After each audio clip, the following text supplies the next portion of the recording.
प्रश्नावली 2.1 इसमें ये सब प्रश्न दिए गए हैं इसको हमें हल करना है। प्रश्न एक में निम्नलिखित के ठीक बाद वाली संख्या बताएं।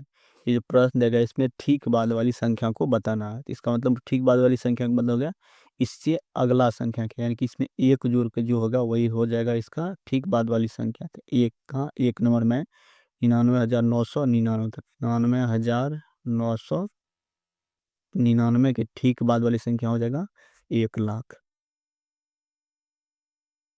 तो 99,999 की ठीक बाद वाली संख्या हो जाएगा 1,00,000। अब प्रश्न दो में 800, तो 800 के ठीक बाद वाली संख्या हो जाएगा 801।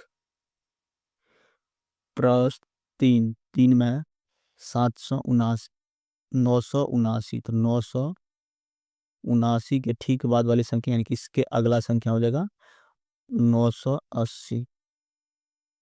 अब प्रश्न चार में 1,000, तो 1,000 के ठीक बाद वाली संख्या हो जाएगा 1,000 के ठीक बाद वाली संख्या 1,001। इस तरह से हम प्रश्न एक को बनाएंगे। अब प्रश्न दो में निम्नलिखित के ठीक पहले पहले वाली संख्या बताइए। इसमें प्रश्न देखते इसमें हमें ठीक पहले वाली संख्या को बताना, यानी कि यहाँ पर दिया गया प्रश्न एक में 1,00,000, 1,00,000 के ठीक पहले वाली संख्या क्या हो जाएगा, तो इसमें एक घटा के जो होगा वही संख्या 1,00,000 का ठीक पहले वाली संख्या हो जाएगा। यहाँ पर 1,00,000, तो 1,00,000 के ठीक पहले वाली संख्या हो जाएगा इससे एक पीछे, तो 99,999 ये हो जाएगा। अब प्रश्न दो में 100, तो 100 के ठीक पहले वाली संख्या हो जाएगा 99। अब प्रश्न तीन में है 8,757, 8,757 के ठीक पहले वाली संख्या आ जाएगा 8,756। अब प्रश्न चार में 99, तो 99 के ठीक पहले वाली संख्या हो जाएगा 98। इस तरह से हम प्रश्न दो को बनाएंगे। अब प्रश्न तीन, सबसे छोटी पूर्ण संख्या कौन सी है। इसमें सबसे पहले जानेंगे कि पूर्ण संख्या किसे कहते हैं। पूर्ण संख्या किसे कहते हैं, शून्य सहित प्राकृत संख्या के समूह को पूर्ण संख्या कहते हैं।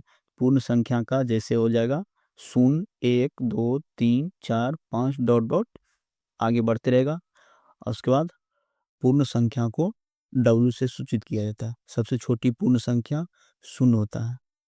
तो इसमें करें सबसे छोटी पूर्ण संख्या क्या होगा, शून्य। तो सबसे छोटी पूर्ण संख्या हो जाएगा शून्य, तो इसका आंसर हो जाएगा शून्य।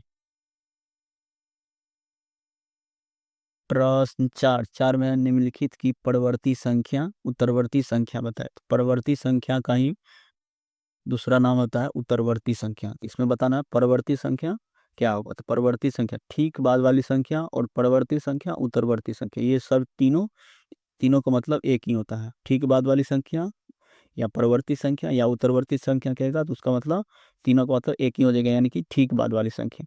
तो चार का एक नंबर 54,896, 54,896। इसका ठीक परवर्ती संख्या कहिए या ठीक बाद वाली संख्या या उत्तरवर्ती संख्या क्या आ जाएगा, इसमें एक बढ़ा के हो जाएगा 54,897 ये हो जाएगा। अब प्रश्न दो में 8,765, इसका परवर्ती संख्या हो जाएगा 8,766। अगला संख्या हो जाएगा। अब प्रश्न तीन में 543, 543 के परवर्ती संख्या हो जाएगा इससे अगला एक संख्या 5,544। अब प्रश्न चार में 28 का परवर्ती संख्या हो जाएगा एक बड़ा हो जाएगा 29। अब प्रश्न पाँच में 9,999, 9,999 की परवर्ती संख्या देगा एक बड़ा को देगा यानी कि 1,000। इस तरह से हम प्रश्न चार को बनाएंगे। प्रश्न पाँच में निम्नलिखित की पूर्ववर्ती संख्या अनुवर्ती संख्या बताए। तो ठीक पहले वाली संख्या पूर्ववर्ती संख्या अनुवर्ती संख्या ये तीनों का मतलब एक ही होता है, यानी कि उससे पिछला संख्या का, यानी कि पूर्ववर्ती संख्या अनुवर्ती संख्या ठीक पहली संख्या। तो 5 का एक नंबर है 8,76,500, 1592। इसका पूर्ववर्ती संख्या कहिए या अनुवर्ती संख्या कहिए या ठीक पहले वाली संख्या, इससे में एक घटा के जो होगा वही हो जाएगा इसका पूर्ववर्ती संख्या। इसमें घटाएंगे तो हो जाएगा 8,76,541 ये हो जाएगा। अब प्रश्न 2, 2 में 99, 99 की ठीक पूर्ववर्ती संख्या अनुवर्ती यानी ठीक पहले वाली संख्या हो जाएगा 98। अब प्रश्न 3, 3 में 101, 101 की ठीक पूर्ववर्ती संख्या अनुवर्ती संख्या यानी कि हो जाएगा 100। अब प्रश्न 4, 4 में 4567, तो इसका पूर्ववर्ती संख्या हो जाएगा 4566। प्रश्न 5, 5 में 1,00,000, तो 1,00,000 के पूर्ववर्ती संख्या, 1,00,000 के पूर्ववर्ती संख्या हो जाएगा 99,999 ये हो जाएगा। इस तरह से हम प्रश्न 5 को बनाएंगे। प्रश्न 6, 6 में 50 से 80 के बीच कितनी पूर्ण संख्या है लिखिए। तो 50 से 80 के बीच इसको हम ऐसे हल करेंगे, 80 घटाओ 50 और इसमें से हम 1 को घटाएंगे। तो 80 में से 50 घटाएंगे तो जगह 30, माइनस 1 करेंगे तो जगह 29। यहाँ पर हम लिख लेंगे, अतः 50 से 80 के बीच 29 पूर्ण संख्या है।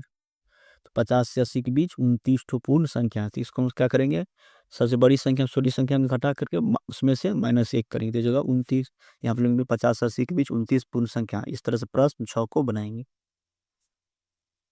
प्रश्न 7, 7 में संख्या रेखा के आधार पर बताइए कि निम्नलिखित युग्म संख्या में कौन सी संख्या बड़ी है। संख्या रेखा के आधार पर बताना है कि कौन संख्या बड़ी है। तो 7 का 1 नंबर, 1 नंबर में है 503 और दिया गया है 530। तो संख्या रेखा के आधार पर बताना है हमें कि 503 बड़ी होगा या 530 बड़ी हो जाएगा। तो इसमें इस तरह से समझेंगे इसको कि संख्या रेखा पर जो है 503 संख्या 530 के बाईं ओर स्थित हो। जैसे तो इस तरह से हम संख्या खींच लेंगे वो, यहाँ पे इस तरह संख्या हम खींचेंगे इस तरह से।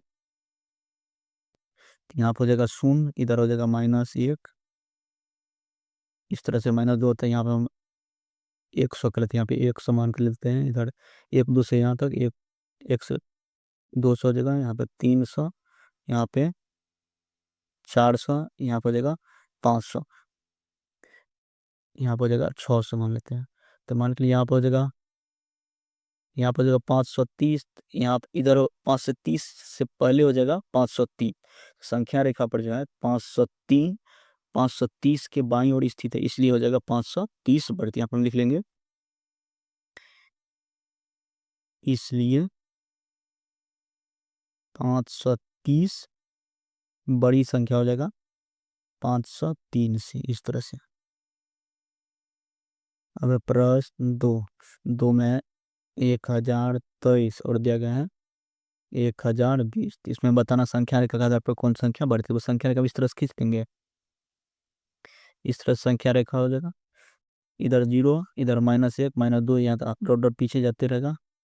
इधर यहाँ पर मान लेते हैं 1000 का मान लेते हैं, यहाँ पे 1000 हो जाएगा, यहाँ पर 2000 हो जाएगा। तो पूछ कर रहा है, इसमें है 1023 और 1020। एक मान के लिए 1023 यहाँ पर हो जाएगा, तो इससे पीछे यानी कि इधर ही हो जाएगा, यहाँ पर हो सकता है 1020। तो संख्या रेखा पर जो है संख्या 1020 जो है 1023 के बाईं ओर स्थित है, इसलिए हो जाएगा 1023 बड़ी हो जाएगा। तो यहाँ पर लिख लेंगे, इसलिए 1023 बड़ी होगा 1020 से। इस तरह से।